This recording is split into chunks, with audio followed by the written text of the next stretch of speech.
Hey, folks. This is Jesse Cope back with another episode of the American Soul Podcast. Hope y'all are doing well wherever y'all are and whatever part of the day you're in. I sure do appreciate y'all joining me, giving me a little bit of your time. For those of y'all that continue to share the podcast and tell others about it, promote it individually, I'm incredibly grateful for that. Word of mouth is by far the best way that the podcast grows. So, I don't think I have much of anything else right now. Still debating on whether to slaughter a couple of our own hens for Thanksgiving. We'll see. Need to get the Tom back, obviously. Just hopefully one that doesn't attack my wife and girls or put them out far enough that they don't mess with them. At any rate, we're going to take a break for a couple days, as much as I kind of don't want to. The problem with this podcast is I've gotten into it. I'm sure y'all can think of quite a few as I say that out there. Some of y'all that are more critical of it, more so than others, but there's so many topics that are so imperative, so many different subjects, different angles to attack, take, that everything seems like a top priority. There's a few every once in a while that I don't feel quite as strongly on, but that's mostly because of my own ignorance more than on the subject than anything else. But so these Thanksgiving podcasts that we've started, we do this each year, and I'll say again just real quickly, if you've got anybody in the homeschooling community or public education, if they can get away with it, or private education that you think might be interested in this, please pass it on to them. But it's so incredibly important. But we're going to take a break for a couple of days from it and talk about voting. This seemed appropriate considering we're about to vote. And so I think if I've done my timing right, this is probably going to be about two days worth of podcasts. So we'll see. We're going to see what some of our founders had to say about voting and the responsibilities. Sam Adams, considered the father of the American Revolution, signer of the Declaration of Independence, in 1781 said about voting, "Let each citizen remember at the moment he is offering his vote that he is not making a present or a compliment to please an individual, or at least that he ought not to do so, but that he is executing one of the most solemn trusts in human society, for which he is accountable to God and his country." Sadly, today, for a large percentage of the country, voting has become about what am I going to get out of the deal? What are you going to give me? And the left has done such a great job of this by identity politics, separating people into groups based on race or ethnicity or class or gender or whatever you want to talk about, whichever group. So that for more and more people, the question when they vote becomes not what's best for the country, and before that, what would God want me to do? Which those two have to go hand in hand. You can't have something that's good for the country that goes against what God says. So saying the same thing.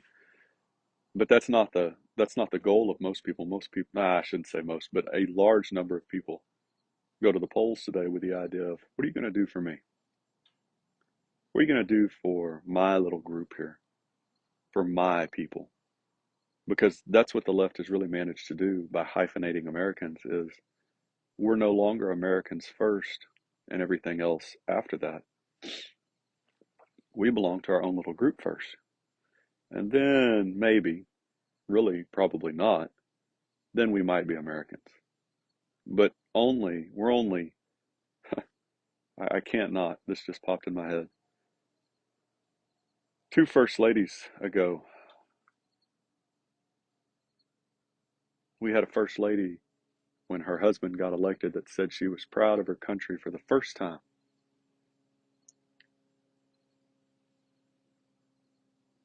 It's hard for me to imagine much that sums up the selfish, arrogant, conceited attitude that we see so often today.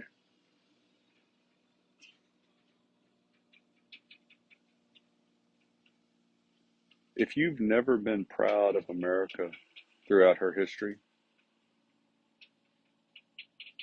you either don't know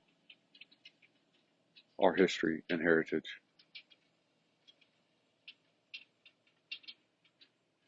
or you've got, I don't even know, some level of narcissism or something. It escapes me. I got way off track, folks. Adam says here, though, the point is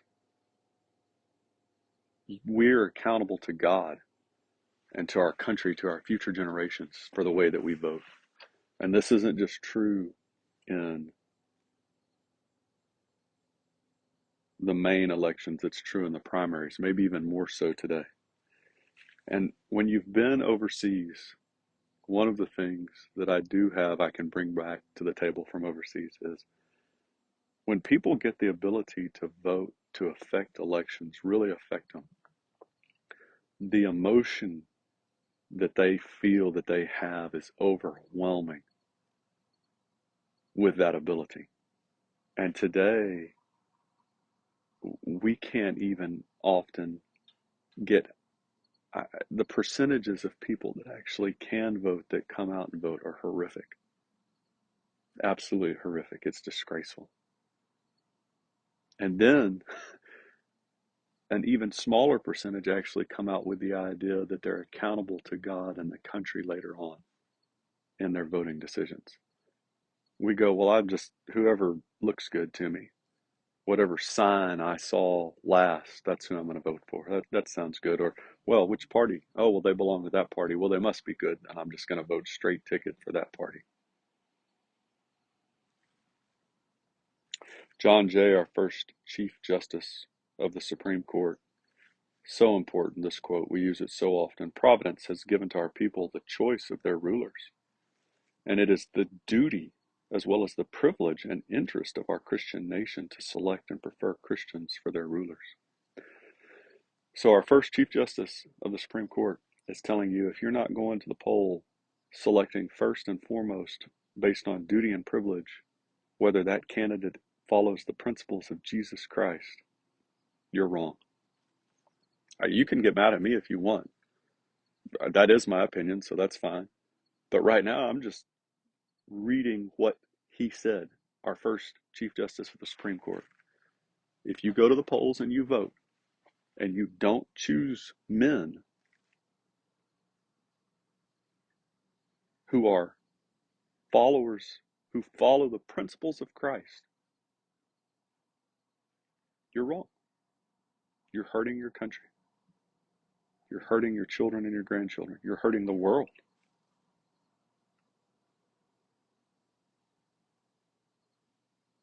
And that was the guy. I mean, our founders, again, the fact that we listen to people today and ignore what our founders said.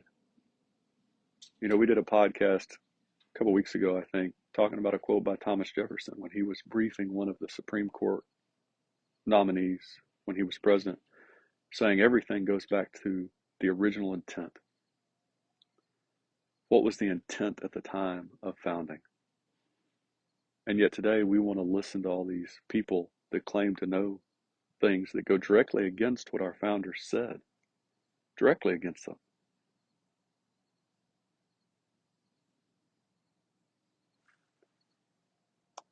Unbelievable.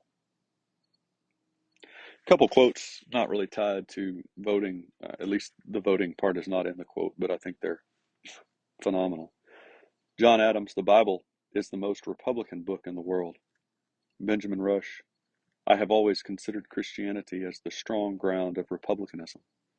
Noah Webster, our citizens should early understand that the genuine source of correct Republican principles is the Bible. So these three men here outshine anybody pretty much that you're going to hear today as far as dedication to the country.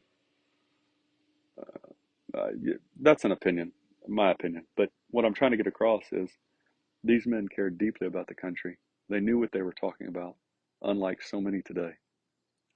And each one of them, in different ways, said that if you want the republic to survive, you've got to turn to God and the Bible and Jesus Christ.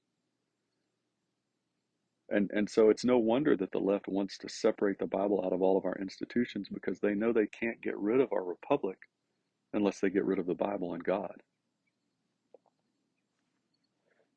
And because that is the goal, whether they admit that or not in their heart, the goal is to destroy the American Republic. You have to separate the Republic from the Bible. And it becomes so clear when you go back and read these. And so when we go to vote,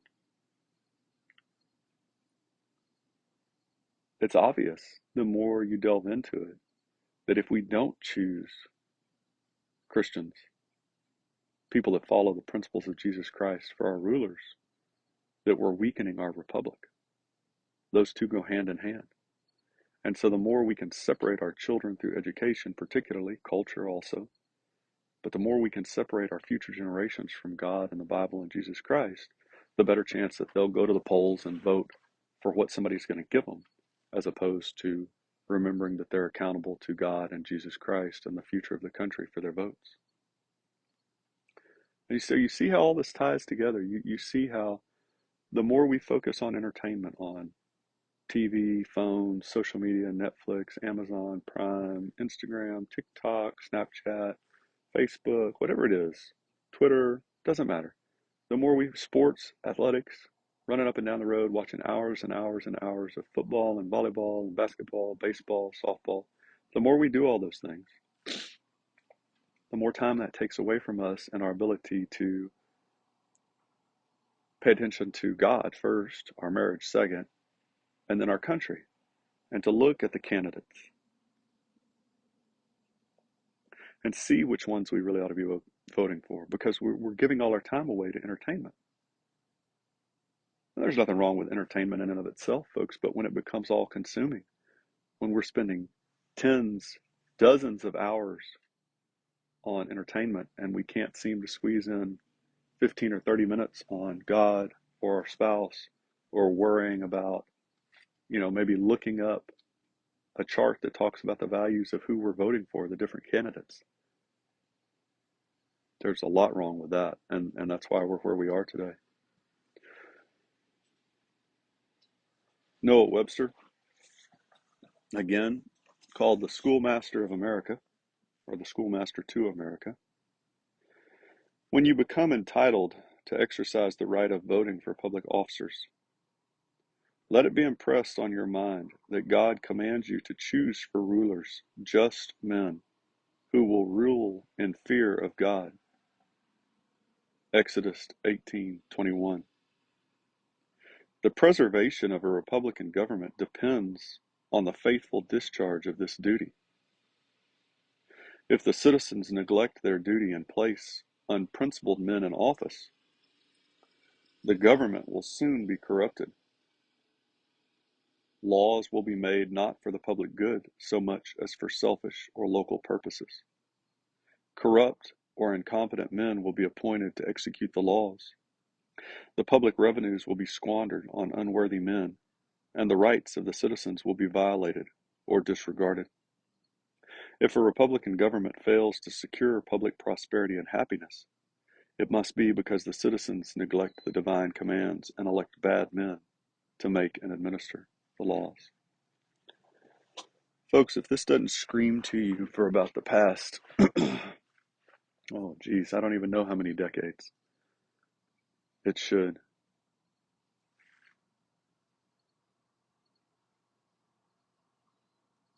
The preservation of a Republican government depends on the faithful discharge of this duty.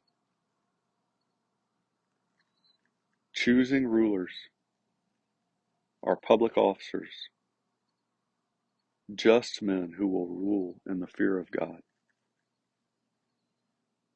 That's what Noah Webster said. Schoolmaster to America. You see again how all this is tied together?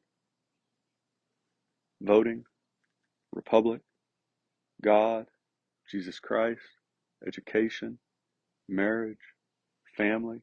It's all, you can't unlink it, folks. It's inexorably linked together. Those ties can never be broken. And so if one suffers, if we destroy one, we're destroying them all. And this is why the left is pushed so violently to get away from God, because that's the linchpin. That's what holds everything together is God. And if we don't elect these rulers, John Jay, it's our duty and privilege to elect Christians in this Christian nation for our leaders. Noah Webster, Schoolmaster of America, teaching children not to pass a test, not to give them all these accommodations and do-overs and redos and retests and all these, not to teach modern new ways because the old ways are too boring, but to teach our children in such a way that they become productive citizens. And in this particular vein, citizens who regard God and elect men who fear God.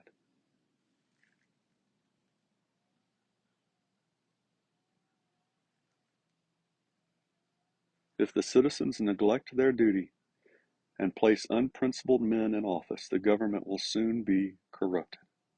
Laws will be made not for the public good so much as for selfish or local purposes. Corrupt or incompetent men will be appointed to execute the laws. The public revenues will be squandered on unworthy men, and the rights of citizens will be violated or disregarded. That is, without a doubt, where we have gotten to today, folks. And it's because we chose not to elect principled Christian men as rulers. And you can take that, that's why our school system is in a mess, because we've taken, this is the Schoolmaster of America talking. Schoolmaster to America, we've taken God out of the classroom. This is the reason why.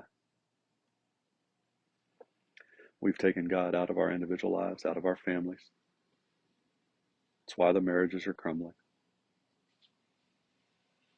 Men and women don't know how to act toward each other, relate toward each other. We're not electing Christian rulers, leaders. You can see it if you're willing to open your eyes and listen.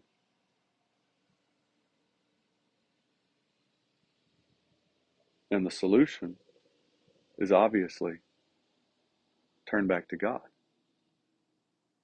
That's the only solution, and it is a great solution.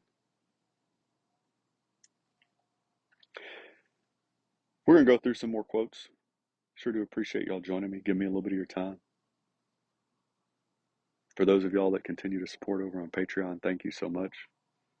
I'm incredibly grateful for your support and encouragement, sharing the podcast, your financial support. It means a lot. God bless y'all. God bless your families. God bless America. Remember this when we vote, folks. We'll talk to y'all again real soon. Looking forward to it.